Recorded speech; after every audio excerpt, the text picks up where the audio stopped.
Bonjour à tous, bienvenue dans ce nouveau numéro de Si on parlait sport sur TV78, l'émission à ne surtout pas manquer sur vos écrans également en podcast si vous êtes un passionné de sport local. Aujourd'hui, il y aura comme toujours des analyses techniques, des décryptages et surtout une dose de bonne humeur comme toujours pour m'accompagner. Une vraie Dream Team, la crème de la crème. Nos chroniqueurs sont avec nous sur ce plateau. Présentation en musique comme d'habitude. On commence à ma droite, c'est un véritable esthète. Il aime jouer avec la langue française lors des débats, mais il sait aussi cogner quand il le faut. Notre gladiateur Pierre Chevalier du Rugby Club de Versailles est avec nous pendant une heure. Bonjour Pierre. Forme de bonheur à vous les kikis, bonjour, tout va très bien, ça commence à sentir bon les JO là, non? Ça commence, ouais, effectivement, là, moins de 100 jours. Ça monte en puissance, là, on va être prêt. On va être prêt. On monte en puissance nous aussi. Sur la ligne de départ. Au fur et à mesure.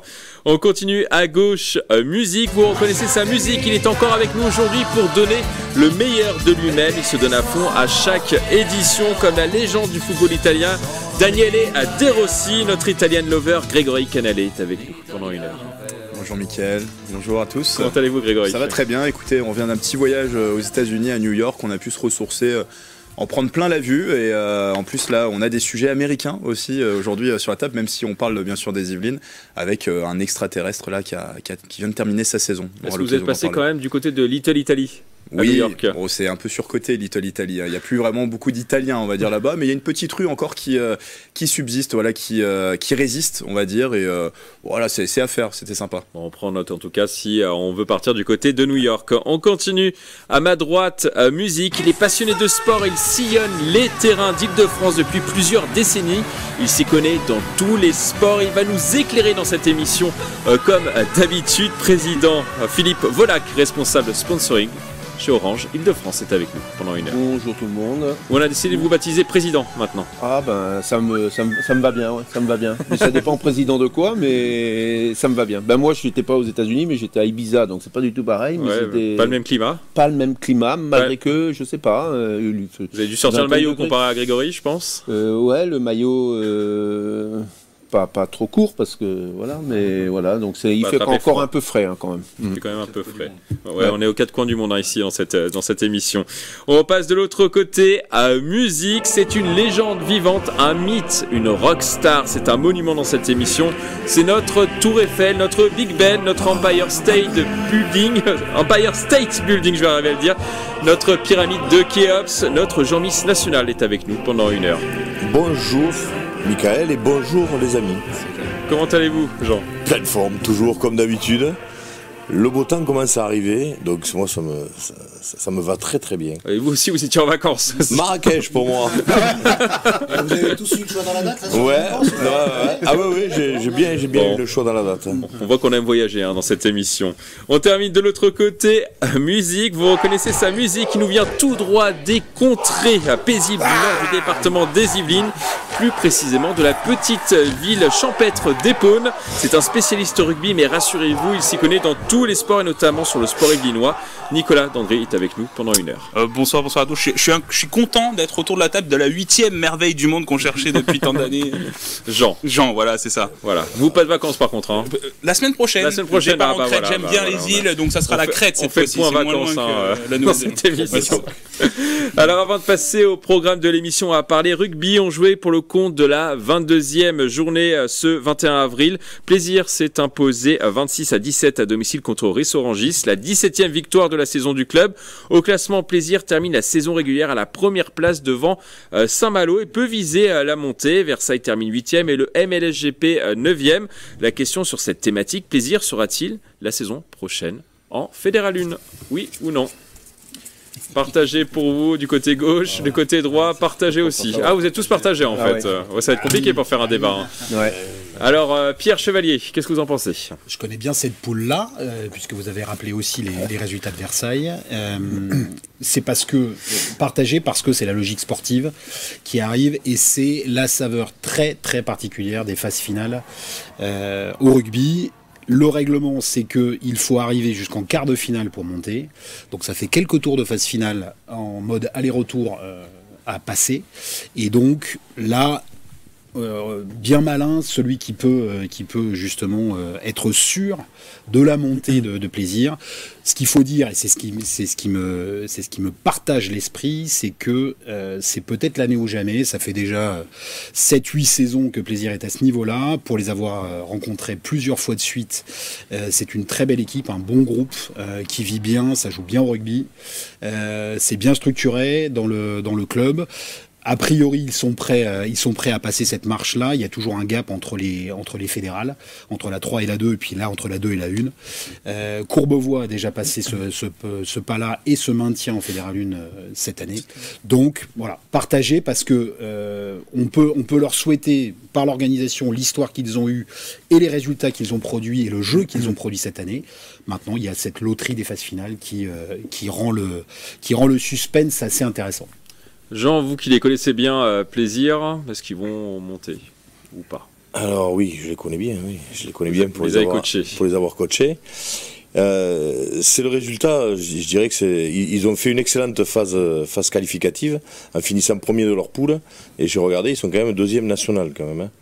Donc c'est une grosse performance à ce niveau de la compétition. Donc deuxième meilleure équipe de la Fédérale 2 en France. Les premiers, je crois que c'est Montmélian.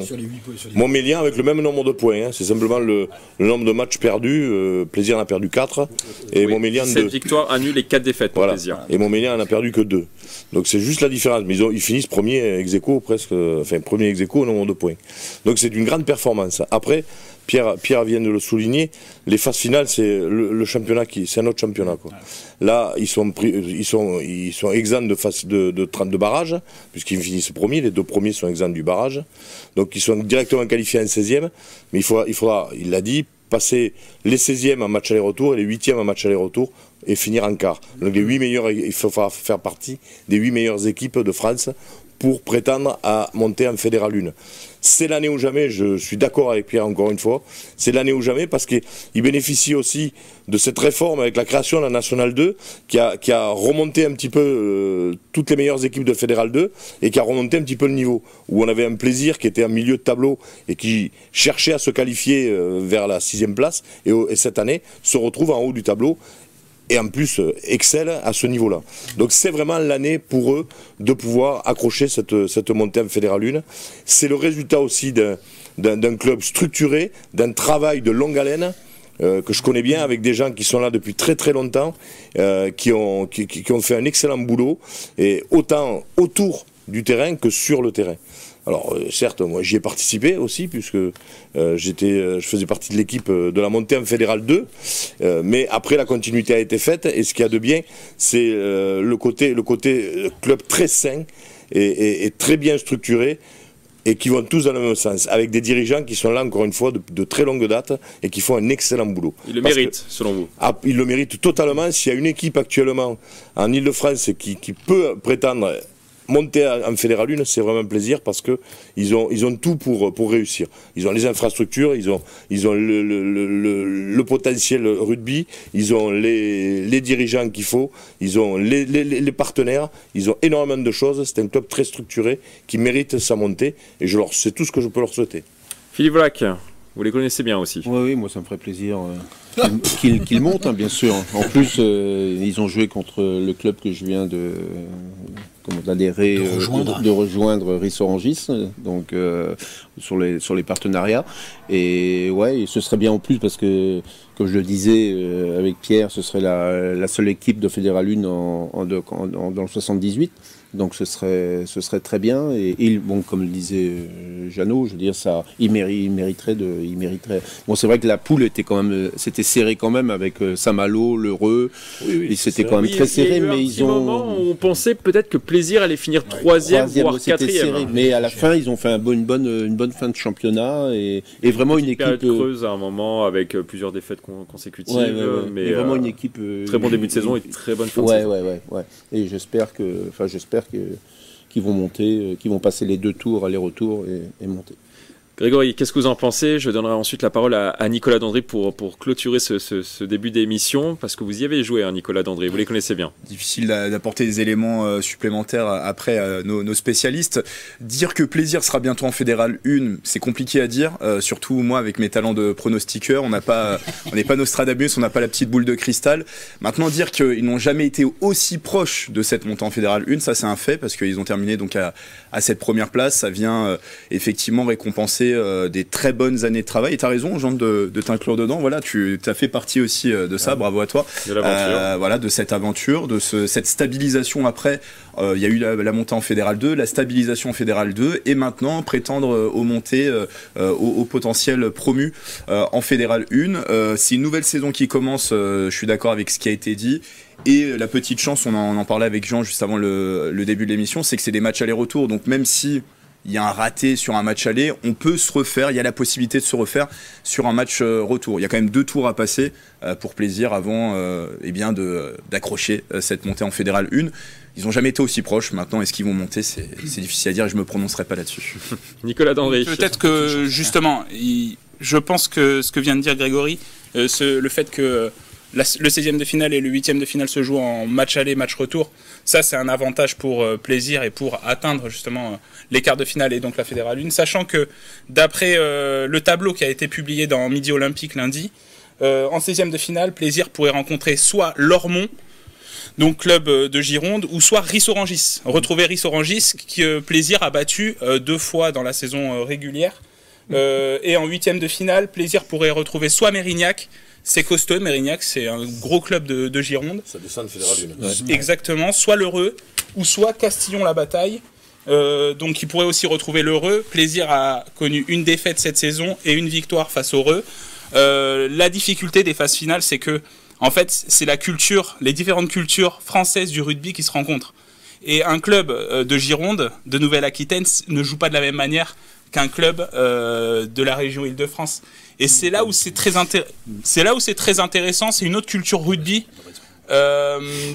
qui est plus présente dans le Sud-Ouest. Le rugby, c'est un sport du Sud-Ouest. Et quand un club du Nord rencontre un club du Sud-Ouest, c'est une culture différente. Je ne sais pas si tu partages cet avis. Non. Qu'est-ce que vous en pensez? Alors, je vous vois. Mais non, parce que je vois bougonner, voilà, c'est ça. Non, c'est pas ça, parce que j'entends ça depuis très longtemps. Ça fait 35 ans que je suis entraîneur en Île-de-France. C'est tout. Et ouais, avec ton accent parisien. et ça, j'ai toujours entendu ça, mais il faut quand même rappeler aussi que les équipes d'Île-de-France sont quand même énormément composées de joueurs qui émanent du Sud. Hein. Donc, alors la culture, oui, certes, la culture du Sud-Ouest, le rugby, ça on peut pas l'enlever, c'est dans le Sud-Ouest. Bon, maintenant, il y a quand même des années et des divisions où ce sont des clubs d'Île-de-France qui ont été champions de France. Hein.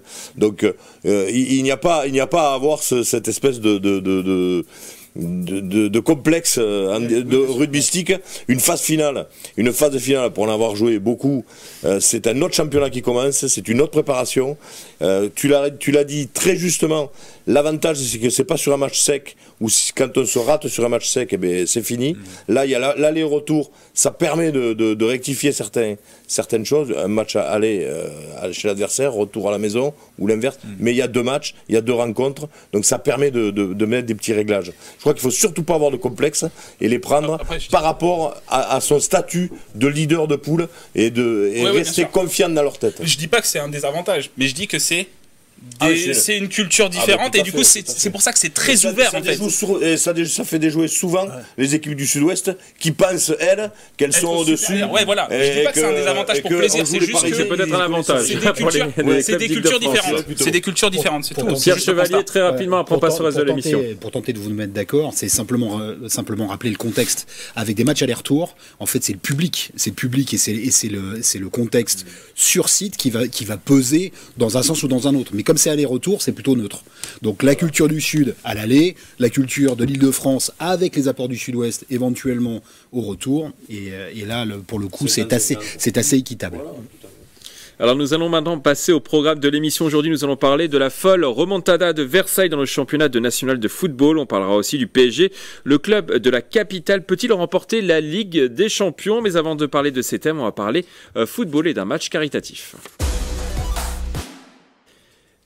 Emmanuel Macron a rechaussé les crampons après Poissy en 2021. Le président de la République a rejoué avec le Variété Club de France et ses stars à plaisir lors d'un match caritatif. Ce mercredi 24 avril, il s'est même offert le luxe de marquer un but sur pénalty en seconde période.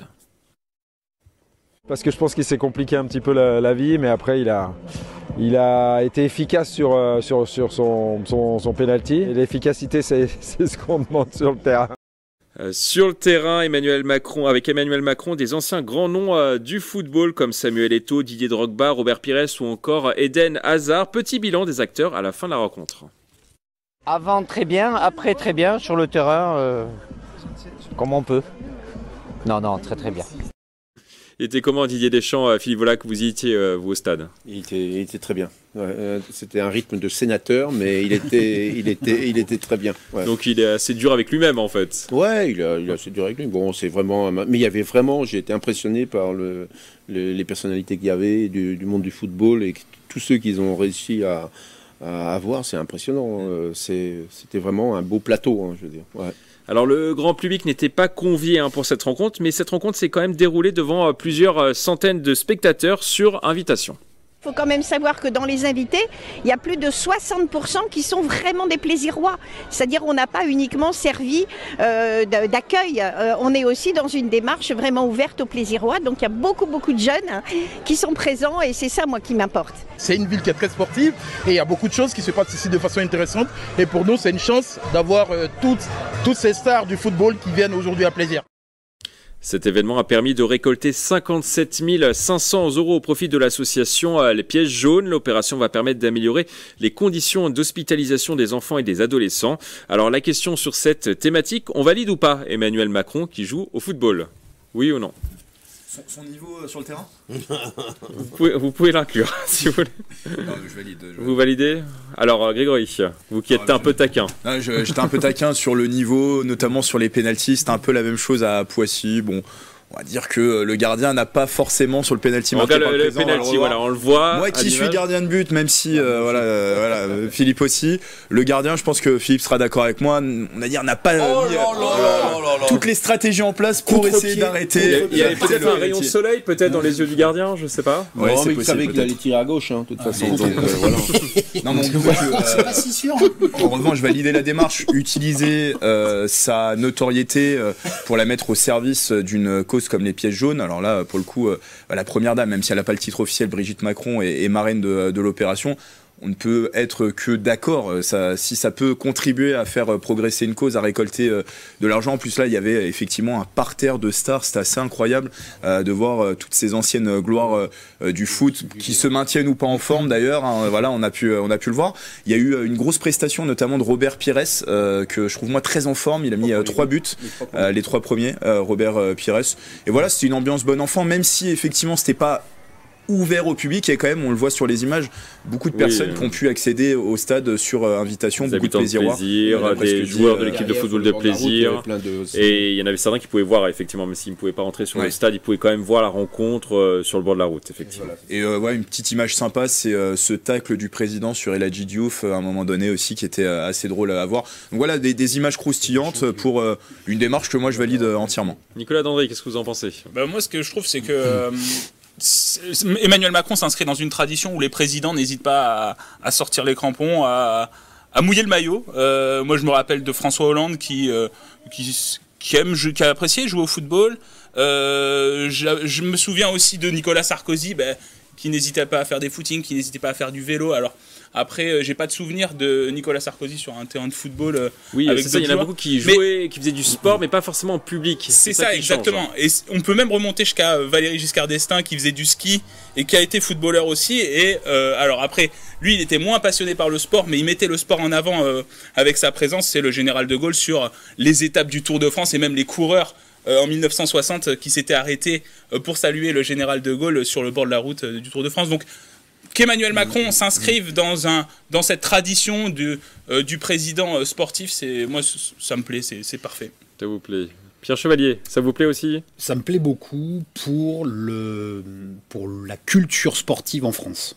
Il y a un débat qui a fleuri en début d'année, notamment via Teddy Riner et via Florian Manodou. rappelant, parce que c'est pas 10 ans, mais rappelant que la France n'était pas une nation de sport. Et on en parle suffisamment souvent sur ce plateau pour dire, de mon côté, de mon point de vue, tout à fait d'accord avec ça, dans la culture et dans l'énergie qu'on met à la pratique du sport pour tous et à la place du sport, par exemple, dans l'éducation des enfants. On a un sport, on a une discipline qui est souvent reléguée parmi les disciplines mineures par rapport aux mathématiques, au français et à l'histoire, par exemple, qui sont évidemment primordiaux pour pouvoir former nos enfants, mais le sport fait partie aussi de notre nécessité de culture physique et intellectuelle. Et un président qui, comme dit Nicolas, mouille le maillot, c'est finalement assez rare. Moi, je trouve que c'est assez rare. On a effectivement quelques souvenirs de François Hollande en maillot un petit peu fit sur des terrains de football et Nicolas Sarkozy sur son vélo en footing, mais assez peu finalement de présidents qui s'engagent réellement pour la pratique du sport, et particulièrement en année olympique. Donc, au-delà de l'opération de communication, je trouve que l'image est bonne de pouvoir dire tout le monde doit faire du sport, et le sport, c'est bon pour la santé et pour la formation de nos enfants. Et oui, particulièrement en cette année de JO à Paris dans quelques mois. Et peu importe le niveau du président. Peu importe le niveau du président, on va pas lui reprocher ni son entraînement, ni ses compétences. C'est pas pour ça qu'il a été élu, mais le fait qu'il puisse le mettre en pratique malgré tout et se montrer, c'est une bonne chose. Juste une petite précision pour rebondir sur ce que dit Pierre Chevalier, ça fait partie de la communication politique aussi. Faut pas se leurrer. C'est de la communication politique et on sait qu'il y a la campagne des européennes. C'est de la mise en avant. Voilà, ça fait partie de la communication politique dans un cadre d'élection électorale. Qui arrive, quoi. Puis en plus, ils nous ont donné le numéro 3, ils auraient pu lui donner le 49 aussi. Donc, 49-3, oui, voilà, c'est ça. Parce que comme il y avait aussi sur l'aile, il y avait 6x7 qui était là aussi. 42. 42 ouais. Donc, je l'ai. Philippe Loac est très en forme après ses vacances à Ibiza, on l'aura compris.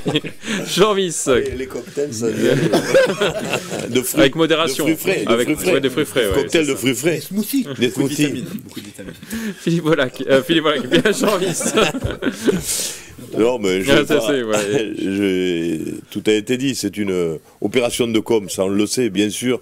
Mais quand même, on ne peut que reconnaître, on ne peut que le féliciter parce que il n'est pas obligé de le faire, premièrement. Deuxièmement, s'il ne le fait pas, on dit voilà, il s'implique pas.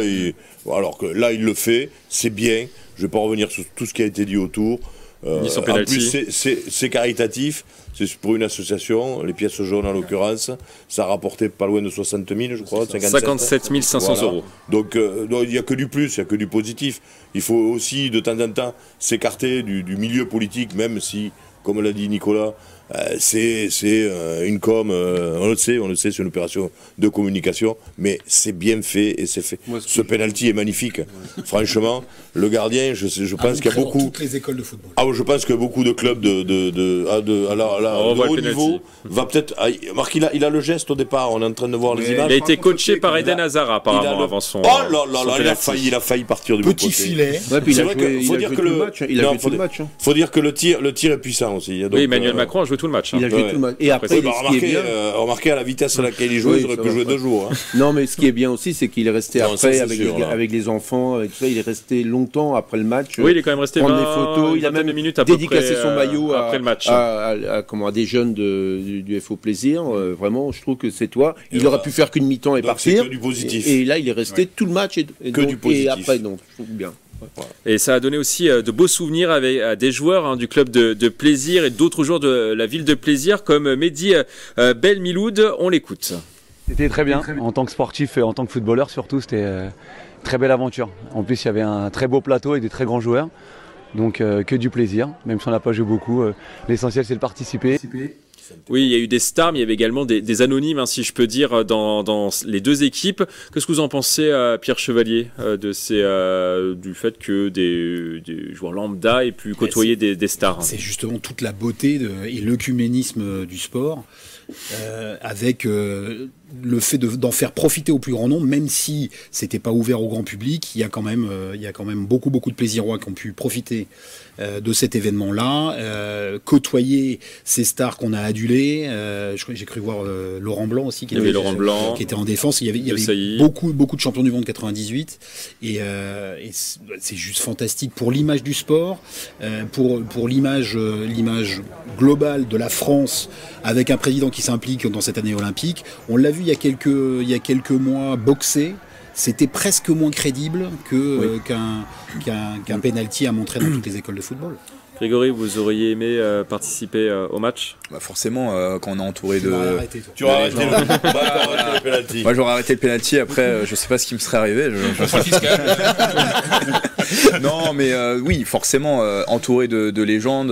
Je sais que vous, Mickaël, vous avez été sensible à la présence de Didier Drogba, notamment. Samuel Eto'o, voilà, au-delà des stars françaises, il y avait aussi des stars du football international, ex-stars du football international. Donc forcément, quand on est passionné de sport, passionné de foot, ce genre de match, même si ça se joue sur un rythme de sénateur, c'est toujours plaisant de pouvoir y prendre part. 5-3 le score. 5-3 justement, j'allais le dire. L'équipe du président, ouais. Merci. Une bonne communication entre nous deux, Jean. 5-3 pour l'équipe du président. Et si on doit le refaire, on le refait? Ah oui, oui, vous êtes unanime autour de cette table. Et surtout qu'ils nous invitent. On leur montre ce qu'on sait faire au football. Alors on continue à parler football, mais cette fois-ci du championnat de national. Les Versaillais n'en finissent plus de gagner. Les hommes de Jean-Luc Vasseur se sont imposés pour la 3e fois en 3 matchs. Leur victime du week-end, Épinal. Les joueurs de la Cité Royale se sont imposés 1-0 avec un but signé Jordan Mendes Correa. Au classement, Versailles remonte et se retrouve à la 8e place avec 42 points. Le club pourrait viser le top 5 en fin de saison. Alors la question sur cette thématique, Versailles peut-il finir dans le top 5 en fin de saison? Vous pouvez voir le classement qui s'affiche à l'écran. Est-ce que Versailles terminera dans le top 5 en fin de saison? Non, peu, effectivement, peu. Pierre Chevalier, non. Oui pour vous, Philippe Volac. Non pour vous, Nicolas Dandry. Oui pour vous, Grégory Canalet. Et vous êtes partagé.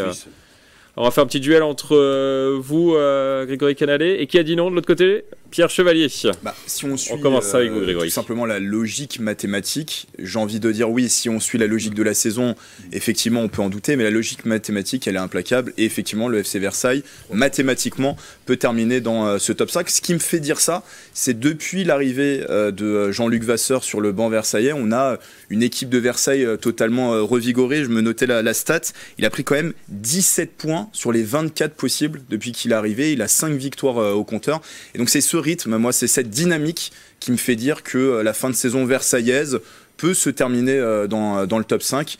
C'est vrai qu'on est passé un peu par toutes les émotions dans ce Football Club de Versailles. En tout début de saison, on les donnait pourquoi pas favoris pour la montée, même si du côté des nouveaux propriétaires, on jouait la prudence en disant voilà, on va se stabiliser d'abord en national avant d'éventuellement espérer la Ligue 2. Il y a eu l'apport de nouveaux capitaux, l'arrivée de Pierre Gasly qui va d'ailleurs être présent dans les tribunes pour le match face à Orléans. Il y a eu cette phase où ils ont été dans la zone relégable, donc plein d'émotions cette année, mais là, force est de constater qu'ils sont sur une dynamique ultra positive avec Jean-Luc Vasseur, et moi, honnêtement, mathématiquement, et même sur la dynamique, je les vois terminer dans le top 5. Vous y croyez? Ouais, j'y crois. En tout cas, la descente, on l'oublie. Oui.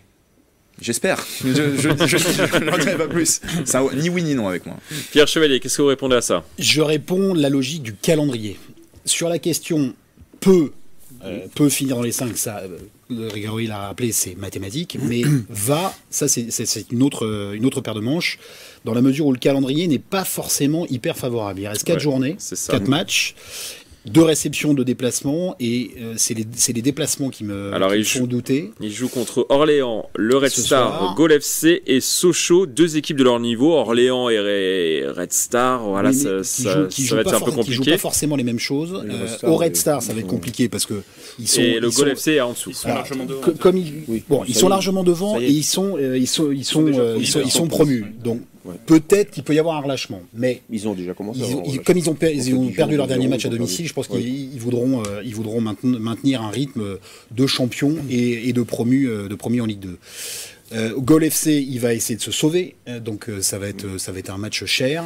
Et puis il y a un match à Sochaux qui est effectivement ventre mou, même niveau, qui va peut-être jouer les mêmes choses que Versailles. Oui. Donc c'est simplement cette logique de calendrier qui n'est plus trop favorable à cette remontada. Quoi qu'on puisse accorder comme crédit à Jean-Luc Vasseur et à cette magnifique série en cours. Maintenant, je leur souhaite évidemment de monter le plus haut possible. Ils partaient finalement d'un peu trop loin pour viser le top 5 à coup sûr. Donc voilà, c'est la logique sportive du calendrier qui me fait douter de cette possibilité d'accéder au top 5. Philippe Volac, quel est votre avis sur la question ? C'était difficile cette année parce qu'il y a beaucoup encore de descentes. Donc on avait plus peur de la descente, on a plus parlé de descente que la montée et d'être dans les 5 pour faire les barrages. Là, je pense qu'ils ne descendront pas. Et je pense que là, moi, je suis assez confiant parce qu'ils sont dans une bonne dynamique. Parce que même si c'est de gros clubs, ils vont affronter des clubs, mais ils sont dans une belle dynamique. Le Red Star, ils sont sûrs d'être promus. Ils ont perdu chez eux 2-0 le dernier match. Ils ont déjà la tête, en Ligue 2. Les autres aussi, mais je pense que la dynamique peut jouer en leur faveur. Pourrait aussi partir. Oui, aussi. Et je pense que non, mais c'est bien. Moi, je suis content qu'il se sauve parce qu'on a eu quand même peur toute la saison. On en a parlé. On a quand même eu peur. Il y a eu des hauts et des bas, et peut-être même plus de bas que de hauts.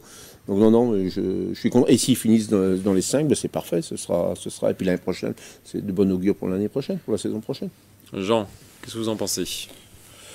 Oui, de toute façon, moi j'étais un petit peu mitigé. Pour la seule raison, c'est que sportivement, c'est jamais évident. Mais sportivement, la dynamique joue beaucoup. Et là, je suis plutôt positif quant à leurs résultats prochains. Parce que lorsqu'on est sur une dynamique comme ils le sont actuellement, avec Jean-Luc Vasseur qui, vous l'avez dit, a amené 17 points sur 24 possibles sur les dernières rencontres, on est sur une énorme dynamique. Le principal acteur de cette remontée. Forcément, il y joue, puisqu'il y avait eu une tentative, c'est le même groupe de joueurs, et l'entraîneur juste avant, malheureusement, n'avait pas réussi à mettre en place ce qu'il voulait. Alors que lui, on voit que ça fonctionne puisque les résultats sont là. Avec le même groupe, encore une fois. Donc, effectivement, on peut lui attribuer quand même une large partie de la réussite de l'équipe actuelle. Et on le sait pertinemment que lorsque la dynamique au niveau sportif, c'est très important. Et là, ils sont sur une grosse dynamique et à jouer des clubs qui n'ont pas spécialement, notamment celui qui est le Red Star, qui lui, comme l'a dit Philippe, a la tête un peu ailleurs puisqu'ils sont déjà promus. Et la preuve en est, leurs résultats, où ils ont perdu chez eux 2-0. Donc, eux, ils ne jouent plus rien. Et la motivation n'est pas la même entre une équipe qui est sur une bonne dynamique, qui joue pour aller chercher la qualification, et une qui a déjà obtenu tout ce qu'elle voulait, forcément, la motivation n'est pas la même et le résultat peut être, encore une fois de plus, favorable à Versailles. Donc, je suis mitigé, mais je suis plutôt pour et favorable à ce qu'ils optimistes sur un top 5. Sur le top 5. Nicolas Dandry, alors ils gagnent jamais de beaucoup, les Versaillais, ils ont gagné 1-0 contre Nîmes, 1-0 contre Épinal, finalement ça joue pas à grand chose quand même. C'est ça, et puis en plus ça va encore plus se jouer à pas grand chose parce que on voit que deux des adversaires, Orléans est 10e, juste en dessous de Versailles, et Sochaux est 8e, juste au-dessus de Versailles, à l'instant T où on se parle là. Du coup, en fait, il y a 3 points d'écart par rapport à la 5e place au classement, entre Versailles et le 5e. C'est pareil, ça va être pareil pour Orléans et Sochaux, donc c'est très serré. Mais il faut faire attention aussi parce qu'ils sont que à 7 points, alors que 7 points, c'est beaucoup 7 points, de la 12e place. Donc moi ce que j'indique, c'est qu'il ne faut pas se tromper de combat. Il ne faut pas se mettre une pression en se disant on va viser la 5e place. Je pense que, alors habituellement c'est de la communication, mais je pense que les Versaillais devraient faire ça, c'est prendre match après match, se dire que s'ils gagnent contre Orléans, pourquoi pas, et puis voir, en fait prendre les matchs les uns après les autres, et puis voir ce qui se passe, mais ne pas se fixer d'objectifs en se disant on va finir 5e, ce qui semble compliqué sur le papier, parce que les équipes ont quasiment le même niveau, mis à part le Red Star et Goal FC. Le Red Star bien au-delà, qui, on l'a déjà dit ici, n'a plus grand chose à jouer sauf la première place et à conserver cette place de leader, mais ils sont déjà en Ligue 2. Et Goal FC par contre a un gros enjeu, mais est plus faible que Versailles puisqu'ils sont à la 14e place et donc en position de relégation, mais à eux d'aller chercher de sortir de cette zone de relégation pour ne pas descendre. Est-ce que ça sera un cataclysme s'il ne termine pas dans le top 5 Pierre Chevalier? Non, vu le déroulement de la saison, les émotions rappelées par lesquelles ils sont passés, on a quand même douté pendant longtemps. Les saisons se suivent et ne se ressemblent pas en national. Et donc non, absolument pas. C'est, on va dire, par rapport aux objectifs qu'on avait rappelés en début de saison, le fait qu'ils se maintiennent ou le fait qu'ils descendent, là, ça serait un cataclysme, mais pas la qualification. Donc c'est que du bonus, c'est du bonus, c'est Jean-Luc Vasseur en train de poser les bases pour la saison prochaine. Si le maintien est obtenu, c'est quand même l'objectif principal là sur ce fin de saison. C'est vrai que cette fin de saison, c'est vrai que le top 5, ça serait la petite cerise sur le gâteau. Mais oui, Nicolas a raison, ne se trompons pas de combat et il faut d'abord obtenir ce maintien. Et en tout cas, les bases sont posées pour la saison prochaine. Jean-Luc Vasseur a apporté une vraie pierre à l'édifice, sa vraie patte. Et moi je dis c'est de bon augure pour commencer sur de bonnes bases. Et on l'a déjà dit avec l'arrivée de Combini, avec l'arrivée de Pierre Gasly, il y a de bonnes bases pour les prochaines années. Vous voulez une transition, Michael, ou pas? On peut avoir une transition. Je pense que le PSG a plus de chances de remporter la Ligue des Champions que de Versailles de finir dans les 5 premiers. Eh bien, merci beaucoup Nicolas Dandry. On continue à parler football et de la qualification du PSG en demi-finale de la Ligue des Champions. Le club qui s'entraîne à Poissy dans les Yvelines et qui pourrait venir jouer à Saint-Quentin-en-Yvelines dans un nouveau stade s'est qualifié au forceps face au FC Barcelone. Après avoir perdu 3-2 au match aller, ils ont gagné 4-1 au retour. En demi-finale, le club de la capitale va affronter le Borussia Dortmund. Dans l'autre match, le Real va affronter le Bayern. La question sur cette thématique, est-ce que le PSG est-il en route pour gagner la Ligue des Champions? Oui. Vous êtes tous unanimes autour de cette table. Ils sont en demi-finale. Ils sont forcément. Vous allez dire oui, Jean? Vous craquez? Du non. Non, vous pouvez dire non. Hein. Non, alors non. On va faire un petit duel entre, Nicolas Dandry et Jean. Jean, non, allez-y, Jean. Non, je dis non, rien que pour contrarier tout le monde. Alors, la chose, leur quart de finale, on ne peut pas leur voler. Ils ont fait ce qu'il fallait au Barça. Les détracteurs disent ouais, mais il y a eu un carton rouge, mais c'est le jeu. C'est le jeu. Non, pas du tout. J'ai dit simplement qu'il faut pas s'enflammer. Il faut pas s'enflammer parce que peut-être que si Barça était resté à 11, le résultat aurait été le même. Mais je dis qu'il faut pas s'enflammer pour la suite. C'est différent. Mais le jeu, c'est le jeu. Il y a eu un carton rouge. Ils ont joué à 10 à partir de la 30e minute, je crois. Et donc, forcément, le PSG a fait ce qu'il fallait. Donc, bravo, félicitations. Ils ont un tirage au sort qui est favorable, même si on est sur le dernier carré où il n'y a pas de petites équipes, il n'y a plus de petites équipes. Mais c'est quand même, reconnaissons-le, Dortmund, par rapport au Bayern ou au Real, la plus petite, entre guillemets, parmi les grands, mais la plus petite des trois qui pouvaient espérer affronter. Et en plus, ils ont quand même un plus psychologique, puisqu'ils les ont déjà battus en match de poule à cette même compétition. 2-0 et match nul au retour. Voilà, donc pour moi, effectivement, ils ont la voie libre. Ils ont la voie libre pour aller jouer la finale. Pour moi, ils ont la voie libre. Mais attention, parce que malheureusement, il y a les fantômes du PSG qui vont revenir, et on le sait, très proches, et ils ont du mal à concrétiser leur performance sportive lorsqu'ils arrivent pour franchir la dernière marche. Et malheureusement, je ne les vois pas encore cette année gagner cette Coupe d'Europe, parce que même s'ils passent Dortmund, ils tomberont contre un Bayern contre lequel ils ont déjà perdu en finale, et un Real où il va se poser une grande question pour moi s'il joue le Real, avec un Mbappé qui va être quand même d'un côté PSG et d'un autre Real. Donc bon, pour moi, par pure contradiction, je dirais, ils ne gagneront pas la Coupe d'Europe. Je vais juste répondre sur le dernier point de Jean. Mbappé, c'est PSG. Il sera focalisé uniquement pour la victoire du PSG et finir en beauté sa carrière au PSG, en tout cas. On est des et ensuite basculer sur le Real de Madrid. Mais je pense pas qu'il va être. Il va pas être avec dans sa tête en se disant la saison prochaine je suis au Real, donc je vais jouer. Le subconscient, aussi petit qu'il soit. Ça j'y crois pas. Moi, ce qui me fait peur par rapport au Real de Madrid, c'est plus la prestation qu'ils ont fait à City, à Manchester City, incroyable. C'était. Ils ont le Bayern à passer aussi. Oui, alors moi je vois. tout le monde pense d'ailleurs qu'il va y avoir une finale PSG-Real Madrid. Je pense qu'aujourd'hui, ça peut être une finale 100% allemande. Ça peut être Dortmund-Bayern. Oui, ça peut être une finale 100% allemande, effectivement. Après le corriger américain, ça sera Real-PSG la finale. Ceux qui pronostiquent les rencontres maintenant. Mais victoire du PSG, selon le corgi.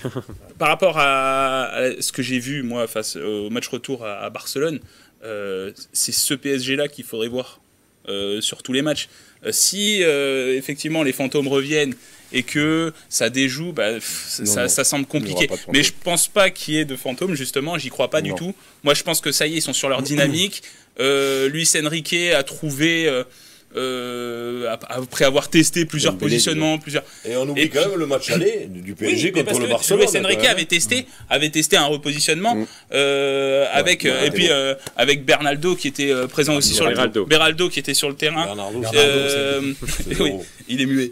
Qui était sur le terrain parce que Hakimi était suspendu. Là, il n'y a pas de suspension, il n'y a pas de blessés. Je pense que les planètes sont alignées. On a un nul, un partout face à Dortmund en phase de poule, avec une victoire au premier match 2-0 à domicile et un partout au match retour là-bas. Et ce qu'il faut savoir, c'est que Dortmund aura un match de championnat entre les deux matchs, donc le 4 mai.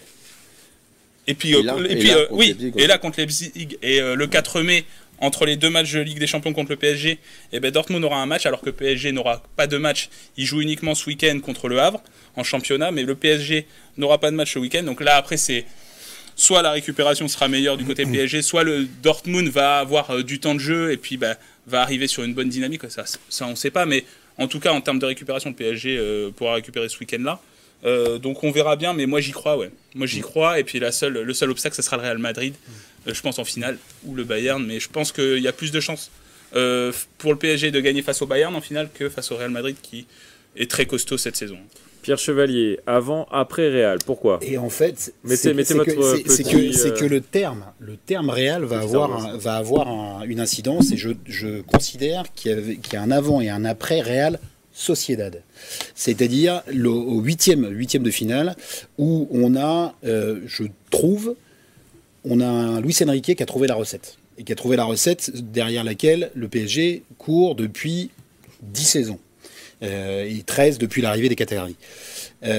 Désormais, plutôt d'accord avec Nicolas en disant que sur l'alignement des planètes n'a jamais été aussi parfait que là, la chance, le professionnalisme, l'entraînement et surtout l'esprit du groupe.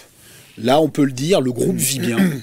Je crois justement que les fantômes sont partis dans leur château hanté et que le PSG a fait sa mue avec un groupe de gagneurs, avec un groupe de besogneux.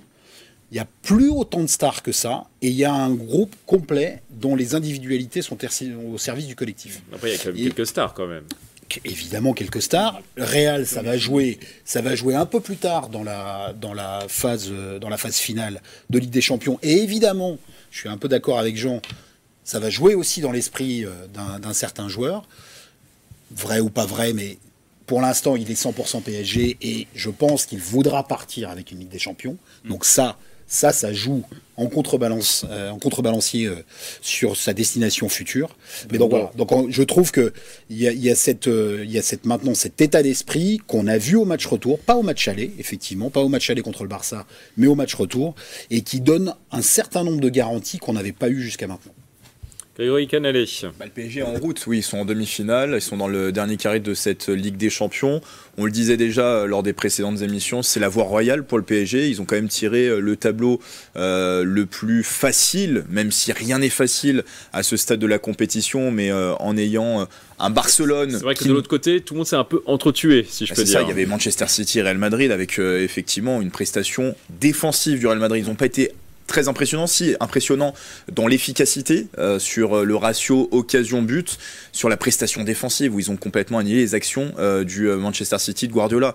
On n'a pas vu les joueurs, on a vu De Bruyne essayer, il a été bon De Bruyne, mais il s'est quand même cassé les dents face à la défense du Real Madrid, et je parle même pas d'Haaland qui a été quasiment fantomatique pas d'équipe italienne par contre en demi-finale, mais un entraîneur Carlo Ancelotti qui fait la différence avec le Real. Carlo Ancelotti qui est une pointure. Qui est italien, qui est italien et qui est une pointure qui on le dit à chaque fois, fini, qui arrive à revenir sur le devant de la scène. Donc tableau très favorable pour le PSG. Attention tout de même à Dortmund qui a sorti un Atlético de Madrid qui est toujours difficile à éliminer et qui avait éliminé juste avant l'Inter. Vous disiez pas d'équipe italienne à ce stade de la compétition.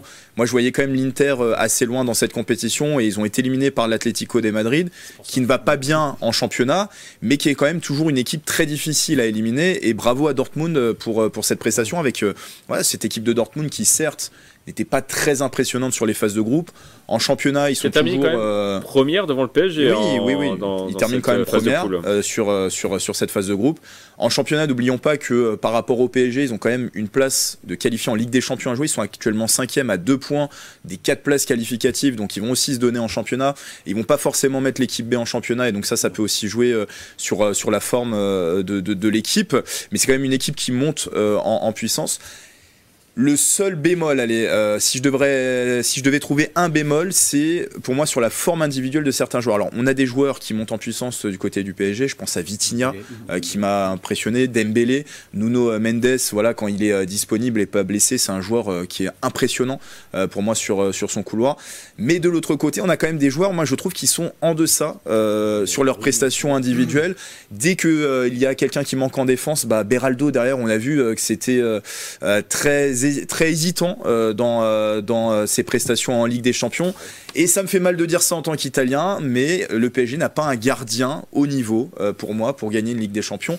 Donnarumma, c'est un gardien très bon sur sa ligne, mais dès qu'il doit sortir, dès qu'il doit jouer au pied, on se retrouve avec un gardien pour moi qui a un niveau presque, je vais pas dire district, je vais peut-être pas exagérer, mais qui a un niveau qui n'est pas club, par exemple. Voilà, qui peut être au niveau du variété club. Il vient de postuler justement pour intégrer le variété. Et je trouve que voilà, c'est quand même, on parle d'un poste clé. On dit souvent que les grandes équipes s'appuient souvent sur un très grand gardien de but, un très bon milieu de terrain et un très bon attaquant. Voilà la fameuse colonne vertébrale. Et dans les grands matchs, moi j'ai peur que Donnarumma soit une faille pour ce Paris Saint-Germain-là. Peut-être qu'il me fera mentir. Encore une fois, sur sa ligne, il est très bon. Et j'espère qu'il me fera mentir parce que j'espère avoir un grand Donnarumma pour l'Euro derrière avec l'Italie. Mais c'est ce qui me laisse un peu perplexe. C'est quand même un poste clé où le PSG, je trouve, a des failles. Philippe Volac, très rapidement. Parce qu'il rate un match en général en Ligue des Champions et il l'a déjà raté. C'était le match aller contre Barcelone. Là, moi, la prochaine émission, je pourrais vous dire parce que je serai à Dortmund mercredi. Ouais. Donc, dans le mur jaune, dans le parcage en plus, dans le parcage que je serai pour une fois pour la fin de ma vie. Donc, je pourrais vivre un match là-bas. Je fais l'aller-retour mercredi. Vous allez mettre une écharpe jaune du coup? Je sais pas ce que je vais faire, mais si je suis dans le parcage, je suis quand même obligé de mettre le maillot du PSG. Ils sont chauds là-bas. C'est mieux quand même. Puis là-bas, ouais. Non, mais je suis quand même confiant parce que ils montent en puissance, ils jouent bien. Voilà, ça fait 3 matchs qu'ils gagnent 4-1. Bon, c'est pas contre le nom, mais c'est quand même, ça veut dire quand même quelque chose. En général, au mois d'avril, ils sont pas bons. Les autres années, les 10 dernières saisons, comme disait Pierre, depuis 13 ans même, c'était mars-avril, ils avaient des blessés. Ils étaient pas bons. Là, je trouve qu'ils sont au top. Là. Auparavant, il y avait l'anniversaire de la sœur de Neymar. Donc... Oui, aussi. Et là, il y a... Ouais. Bon, en tout cas, on reviendra évidemment sur le parcours du PSG dans les prochaines émissions de Si on parlait sport et vous nous raconterez votre expérience, Philippe Volac.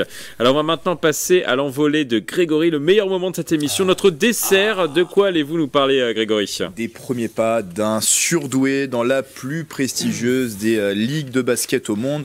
Surdoué, le mot est peut-être même faible pour évoquer ce véritable extraterrestre de sa discipline. D'ailleurs, son équipementier ne s'y est pas trompé en lui consacrant sa propre collection sur la thématique martienne. Je ne sais pas si on va pouvoir voir ce spot s'afficher. Merci à la régie de nous l'envoyer. Voilà, vous allez voir ce spot d'un célèbre équipementier qui reprend la thématique extraterrestre martienne. On se demande qu'est-ce qui se passe. On est sur la thématique un peu crop circle, vous savez, ces fameuses formes qui ne sont pas identifiées dans les champs, voilà, avec une forme martienne. Et donc, c'est une collection martienne qui a été consacrée à Victor Wembanyama, parce que vous avez compris que je parle bien sûr de Victor Wembanyama, 20 ans, qui n'aura pas déçu les attentes pour sa première saison NBA. Mieux que ça, il est même allé au-delà de ce qui était espéré. Bon, pas au niveau collectif, il faut le dire, au sein des Spurs de San Antonio qui ont terminé avant-dernier de la conférence Ouest avec 60 défaites en 82 matchs.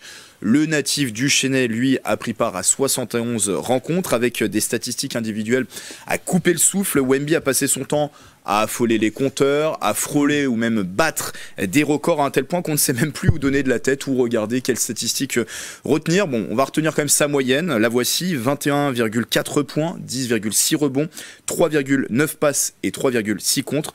Pour une première saison de NBA, c'est mieux que ce qu'avait fait par exemple LeBron James lorsqu'il avait débuté à Cleveland. Des performances qui devraient lui assurer le titre de meilleur rookie, c'est-à-dire le meilleur débutant en NBA. Il a été désigné d'ailleurs 3 fois d'affilée dans la conférence Ouest en janvier, février et mars. Mais en tant aussi que meilleur contreur de la saison avec sa moyenne de 3,6 contres par match, un total aussi de 254 contres sur la saison. C'est du jamais vu depuis un rookie, depuis Shaquille O'Neal en 1993. Eh bien, le Français de 2,23 m a été nommé aussi dans la catégorie du meilleur défenseur de la saison. En face de lui, notamment, son compatriote Rudy Gobert, annoncé comme favori.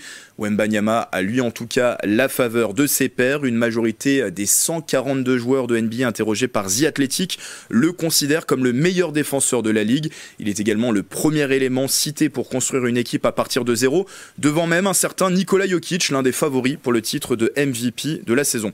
Moi, ce que je retiens de cette première saison de NBA de Victor Wembanyama, c'est sa capacité à faire évoluer son jeu, faire évoluer son style. Il est arrivé comme un ailier fort, un pivot, et il est devenu un intérieur moderne, façonné, il faut le dire, par son coach Greg Popovich, qui n'a pas hésité cette saison à enfiler le short pour aller lui dicter ses préceptes directement sur le terrain. Voici d'ailleurs ce que Popovich dit à son encontre. Je vais lui montrer qu'il était doué de bien d'autres façons qu'il ne pense. Il a un QI basket à la Tim Duncan. Tim Duncan, on parle là déjà d'un très grand, mais si on regarde une autre donnée, le Player Efficiency Rating, c'est-à-dire le taux d'efficacité global, Wemby obtient le score de 23,1, ce qui le place déjà dans le top 15 de la saison. Pour une saison comme rookie, seul Michael Jordan et David Robinson ont fait mieux que l'Yvelinois. Qui c'est David Robinson? Qui c'est Michael Jordan? Des petits joueurs. Il joue déjà dans la cour des grands, marquant aussi l'histoire de sa propre franchise. Il est le premier joueur de l'histoire des Spurs à cumuler sur une saison 1300 points, 230 contres, 100 tirs à 3 points réussis. Et là où c'est impressionnant, ça en fait même peur, c'est cette impression qu'il en a encore beaucoup sous la semelle, éternel insatisfait. On a affaire là à un bourreau de travail. Il n'était pas rare cette saison de le voir prolonger ses séances d'entraînement pour améliorer notamment sa précision au tir. À peine en vacances d'ailleurs, il l'a dit dans une interview à l'équipe, Victor pense déjà à sa préparation pour les JO et pour la saison prochaine. Il met la barre haut. Je ne suis qu'à 15% de mes capacités, disait-il dans cette même interview de l'équipe il y a quelques jours. Mais je vous pose la question, quand sera-t-il quand il sera à 100% de ses capacités? Moi, ça me fait rêver en tout cas. Bravo Grégory pour cette magnifique envolée. 15% de ses capacités, est-ce que vous y croyez, Nicolas Dandry? 15% de ses capacités, vous avez vu la différence entre l'année dernière au Nets et cette année aux Spurs, la différence physique. La masse musculaire qu'il a prise en une saison, moi ça m'impressionne. Il est aux alentours de 10 kilos. Ouais, mais même il partait de loin. Il partait de loin, mais t'as vu déjà la différence par rapport à l'année dernière? Moi, c'est impressionnant la masse musculaire qu'il a prise. Ça, c'est la première chose. La deuxième chose, et Grégory en a parlé, pour le titre de meilleur défenseur.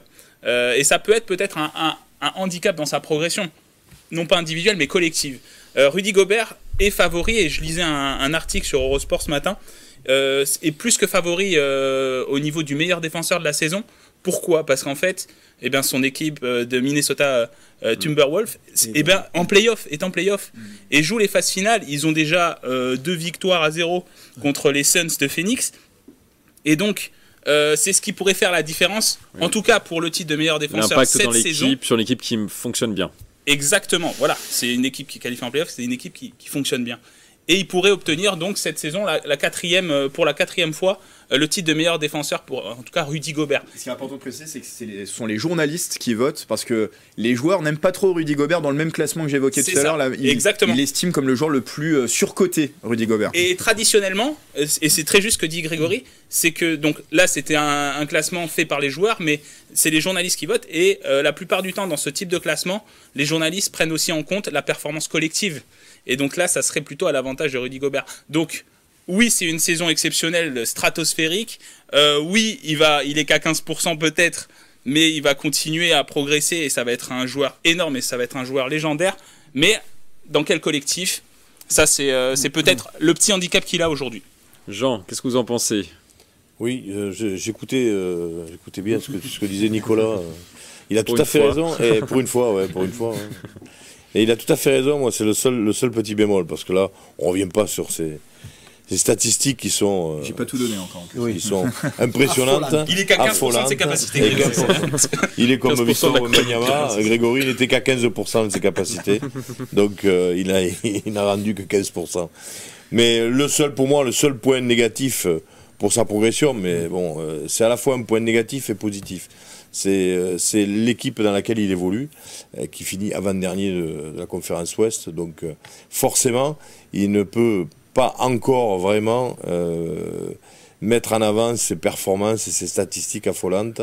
Il me tarde de le voir jouer au sein d'une grosse équipe de la NBA. Après, ils vont avoir un choix de draft intéressant, c'est-à-dire les nouveaux jeunes joueurs qui arrivent en NBA avec ce système de loterie. Ils auront ce système de loterie pour la saison prochaine, les Spurs. D'autant plus que là, ils vont avoir et le choix dans la date et le choix du joueur.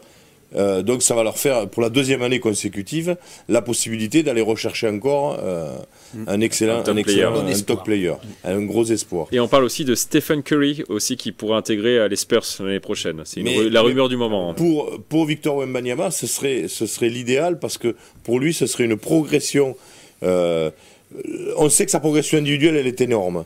Mais s'il continue à évoluer dans le même groupe, avec les mêmes repères et avec l'apport de joueurs plus fort et plus important, ça va lui permettre d'évoluer encore plus et de façon plus progressive. Ouais. Et ça va le préparer à aller dans une grande équipe. Il faut dire que si Stephen Curry, rapidement, parce que je veux donner la parole à tout le monde. Si Stephen Curry arrive aux Spurs, ça permettra d'épicer sa carrière à Wembanyama, bien évidemment. Bravo. C'est très magnifique. C'est magnifique. S'il est à 15%, Pierre Chevalier. S'il est à 15% de ses capacités, faisons-lui confiance. Il est bien entouré, il a bien été drafté, il est sur une trajectoire stratosphérique. Donc faisons-lui confiance. Ça promet pour les 85% restants. Philippe Volac. En jouant que 32 minutes par match pratiquement sur la saison, je trouve que les statistiques sont vraiment très très bonnes. Hein, oui, parce que Greg Popovich l'a conservé. Ouais, voilà, c'est ça. Et il n'a pas fait certains matchs. Tous les 2 jours, il ne jouait pas tous les jours non plus. Voilà, c'est ça. Et moi, ça me donne envie de voir. Déjà, là, c'est bien parce qu'il va se reposer en faisant pas les playoffs. Il va se reposer pour l'équipe de France avant les JO. Avant les JO, donc je trouve que c'est pas. Et j'ai vraiment maintenant. Sur les JO, j'ai hâte de voir l'équipe de France parce qu'ils vont avoir affaire à une Dream Team américaine très très très très forte en plus. Donc j'ai hâte de voir ça. Gobert, Wembanyama à l'intérieur.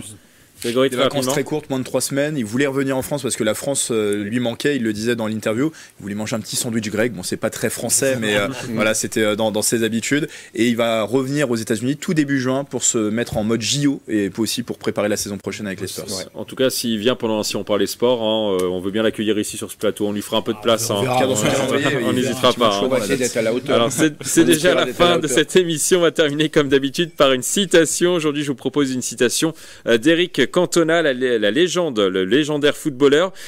Quand les mouettes suivent un chalutier, c'est qu'elles pensent qu'on va leur jeter des sardines. Je vous laisse méditer sur cette phrase. À bientôt sur TV78.